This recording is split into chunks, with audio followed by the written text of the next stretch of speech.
Greetings. This is JP, and this is actually my second attempt to share this event that happened in my life back in the year 2003. It's a series of events, and it overwhelms me to tell you this story because it was so supernatural. It could make me cry. I remember it well. It actually frightened me because it was so supernatural, and there was no way for me to explain or understand what was going on. And the thing of it all is this, is that when God does things with you and through you, it is as shocking and it is as amazing to me as it is to the people who witness what's going on. And back then we don't have all the tools that we have now. Back then I could have broadcast what happened, someone could have actually videoed what happened, and then of course there would have been people who would be naysayers, but then there would be others who were children of God who would see what happened and they would try to understand it, because God gives the gift of discernment to people. I didn't have all those tools available to me at the time. I feel a bit of guilt because when God works through you in a special way, you try to keep working in it. What happened and was going on, I feel like I want to weep because I stopped allowing it to happen because I didn't understand it. And when you hear more, you'll see that God tried to get me back involved with this, and I was unable to understand. I did have things happen to me afterward that were, I believe, connected to what happened here. And the prophetic visions and things that God gave me about the terrorism and about the Middle East, they were actual things that ended up in the news. But I did not know, what do you do? It's the year 2000, 2003. You don't have a cell phone. You don't have access to the internet to post these things and let people see it, and then people understand that there's going to be a terrorism attack in Palestine. Someone's going to blow themselves up. Who do you call when God shows you in advance that Arafat is going to be put under siege by the Israelites? And it happened. And when I show you and talk more about those at a later time, you'll see I have the news articles to support what happened and what was in my prayer journal about those events.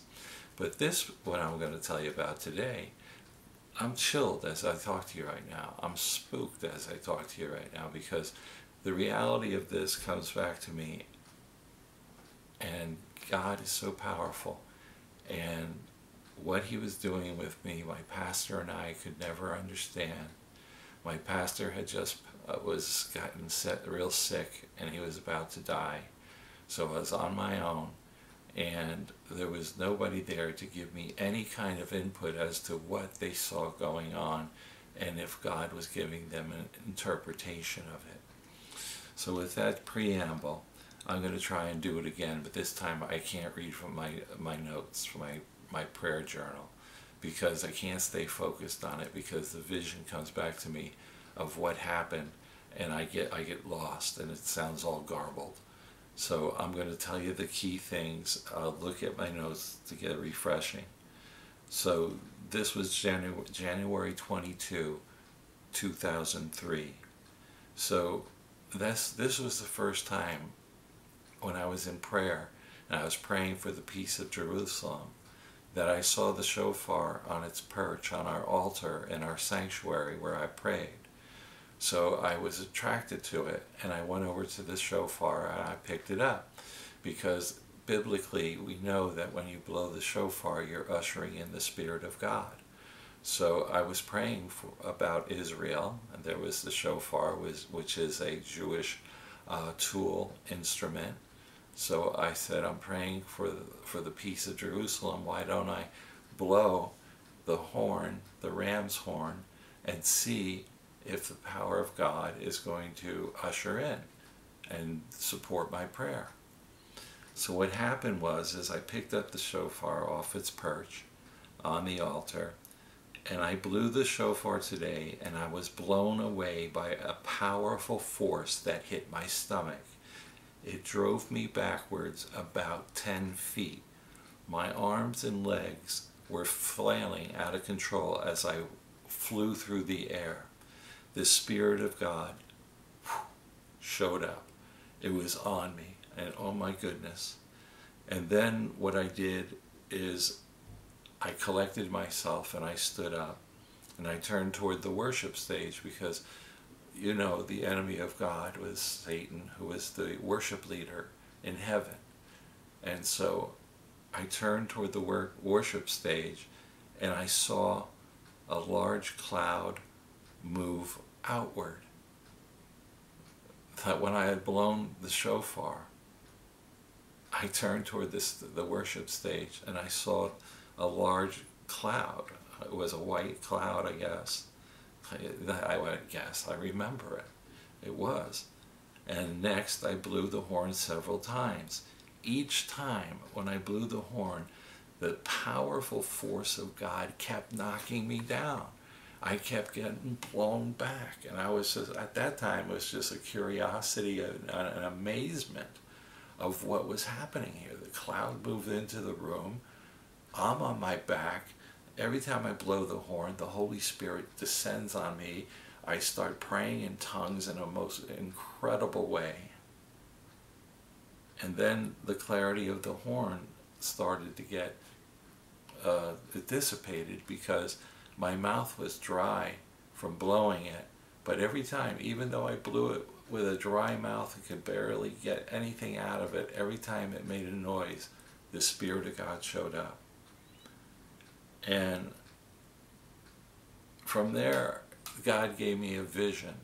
And the vision was of a valley. And inside the valley there was a river. And there was the river of God was flowing through this valley. The mountains on the side of the valley, as I watched what the Lord was showing me, were problems. And the problems involved my pastor. And my pastor was dealing with these problems. He had brain cancer. He had brain cancer. And the mountains were his problems. And as I watched, I saw the mountains become small. The valley began to come together, and Pastor became bigger. And he was standing over his problems. He was standing and looking out around the back of the mountain and looking at the mountain itself, and perplexed by the mountain. And he's looking at it. And I was hoping that that was a sign that he would beat this brain cancer. And it was a very powerful moment for me. It just makes you want to cry. It's God. It's God. The whole thing is God. I'm watching this whole thing. I'm experiencing this whole thing. I'm seeing this man being ripped apart, torn apart by brain cancer. And all of a sudden, in our prayer time, honoring God's instruction to pray for the peace of Jerusalem. And we had a banner, and we had a station, and we would always pray for Jerusalem. Well, apparently it was pleasing to God that we were praying for his beloved people. And all these things happened.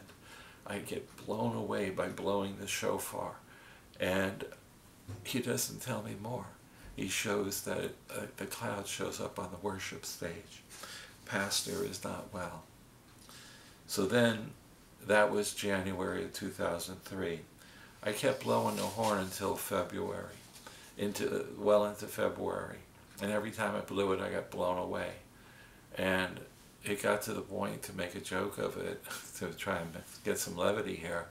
One night we had all-night prayer, and a buddy of mine was there. And he watched me blow the horn and get blown away. And he was just staring at me. And Bill said, JP, he goes, how'd that happen? He goes, you're doing that on purpose. I said, no, I'm not. So then I said, Bill, let's go out in the foyer of the church sanctuary where it's wide open and safe. You take the shofar and blow it and see what happens. He goes, yeah, let's do that, because I'm not sure what I'm seeing. And so we went out there. I said, go ahead, Bill. And Bill blew the shofar. And boom, he got blown away himself. He hit the wall and he slid down the wall.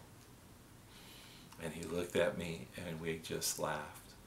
And we were like, I don't know. But the power of God showed up again right there in that foyer. And it just meant keep praying. Keep praying. Keep praying for the peace of Jerusalem.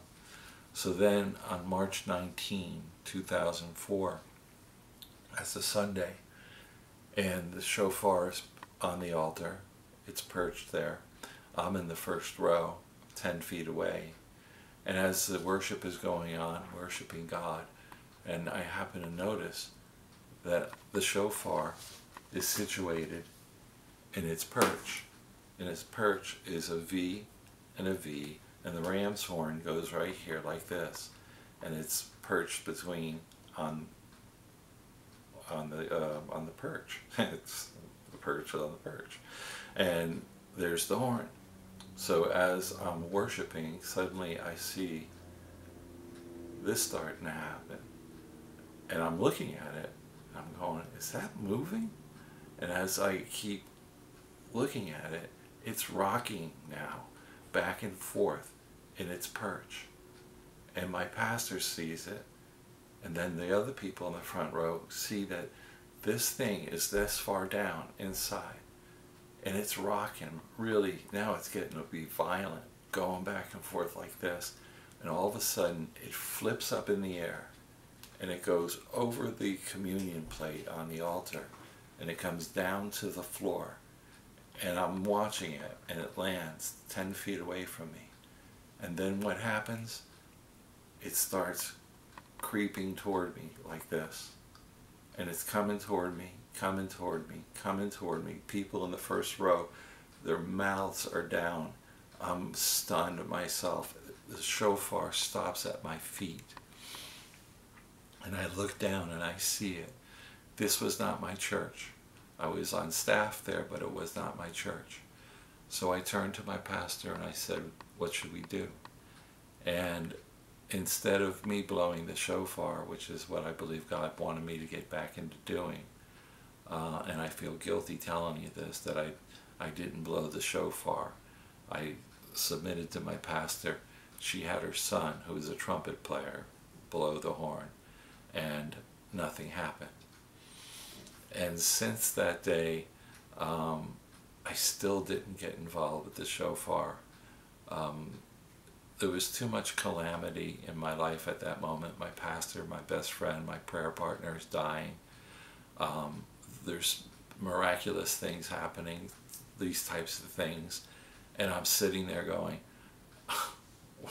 Lord, what is this about? I don't have people to consult. Nobody's ever seen such a thing before. What do I do? So I stopped blowing it. As I talk to you now, the power of God is just coming on me, and the memory is so sincere and so deep. I put my my prayer shawl on, which is a Jewish talit, and you wear it as you pray. I put it on. I'll tell you the stories about what happened when I put the talit on, and the visions that God gave me. I gave you a hint. But as soon as I put the talit on, I started praying. Boom, the Spirit of God would hit me, and boom, I'm off. And there I am, looking over something in Israel, looking over something in Palestine, and I had no one to call. Who do I call? Do I call the FBI and tell them there's going to be a terrorist attack in Palestine? They're going to think I'm nuts. It's just wild. So that's what happened. And I tell you this because God wants me to share who He is and what He does. I feel terrible. I should have been more involved. I should have stayed more involved. I will be more involved again. He started working on me again. We had 20 years. I kept praying and more miracles happened, but the things that were so profound and unexplainable, they still happen, but they were in a different form, in a different way, and I just wrote them down because I had no idea what to do with them. I'm sharing them with you now. You can believe me. I hope if you do, it's fine. If you don't, it's your prerogative. I'm telling you what God can do. I'm telling you that God wants me to tell you this because it's not about me, it's about Him. And it's about you and Him. Where are you with Him? I'm 68 years old. I got some time left. I'm still praying. I'm still getting the power of God coming down on me in waves. It still happens. But I believe God wants this country to be saved. And He needs people on their knees to do it. And He needs for His power to flow through you so that He can change this world again, so that we can have peace once again. But it takes people, and He wants to use us. So that's the only reason I can explain why these things happened and why I had to wait 20 years to share them with anybody. You're the first people to hear about this. I kept it on my wall, on my bookcase, my prayer journal of over 150 pages of things that happened in my life. I never talked to one person about them because they were so wild and fantastic that when you hear about it, you just go, either this guy's nuts or I don't know. So you hear it, I can go on about it. I want you to pray about it. If you're interested in this and you liked it, because this is the world, you have to click yes, you liked it. If you want to stay a subscriber, do that. To be honest with you, you just heard about the power of God. I'm doing this because this is the way the world operates. But God still operates in the supernatural. So He doesn't need a click. He doesn't need a like. He doesn't need anything but somebody who's willing to do what it takes to get to that place with Him where He'll make a history maker out of you. And He will change the world through each one of your prayers. If you will only pray, He will come and He will find you. And then you can start crying in front of a camera like me. All right? I love you. I thank you. Have a great day.